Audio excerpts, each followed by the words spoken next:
महाराष्ट्र में इस वक्त नगर निकाय चुनाव को लेकर सियासी हलचल तेज है। इस बीच लगातार महायुति में कलह की खबरें सामने आ रही हैं। बीजेपी और शिंदे गुट की शिवसेना आमने सामने दिखाई दे रही है। फडणवीस और शिंदे के बीच भी टकराव बना हुआ है। इस बीच शिवसेना यूबीटी ने बीजेपी पर बड़ा आरोप लगाया है, जिसने शिंदे गुट में खलबली मचा दी है। तो ऐसा क्या कहा है शिवसेना यूबीटी ने, जिससे बढ़ गई है शिंदे की टेंशन, जानेंगे इस रिपोर्ट में। महाराष्ट्र में महायुति में अंदर खाने कलह चल रही है। कई बार शिंदे अपनी नाराजगी खुलकर भी जाहिर कर चुके हैं। इस बीच शिवसेना यूबीटी ने बड़ा दावा कर दिया है, जिससे शिंदे की परेशानी बढ़ सकती है। शिवसेना यूबीटी नेता संजय राउत ने दावा किया कि बीजेपी का नेतृत्व महाराष्ट्र के उप मुख्यमंत्री एकनाथ शिंदे के नेतृत्व वाली अपनी सहयोगी शिवसेना को कमजोर करने की कोशिश कर रहा है। संजय राउत ने आरोप लगाया कि अमित शाह शिंदे की शिवसेना को खत्म करने जा रही हैं। उन्होंने हमारे साथ भी ऐसा ही करने की कोशिश की, लेकिन हम बच गए।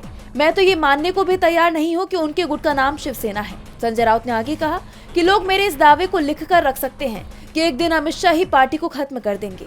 उनके कामकाज के तरीके और सहयोगियों के साथ व्यवहार करने की परंपरा को देखते हुए बीजेपी का केंद्रीय नेतृत्व शिंदे के नेतृत्व वाली शिवसेना को खत्म कर देगा।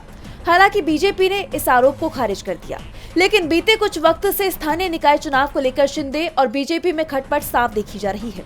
हाल ही में शिंदे के कुछ नेताओं को बीजेपी में शामिल कराया गया, जिसके बाद से शिंदे नाराज दिखाई दे रही हैं। और ऐसे वक्त में संजय राउत का ये बयान महायुति में जारी तनाव को और ज्यादा बढ़ा सकता है।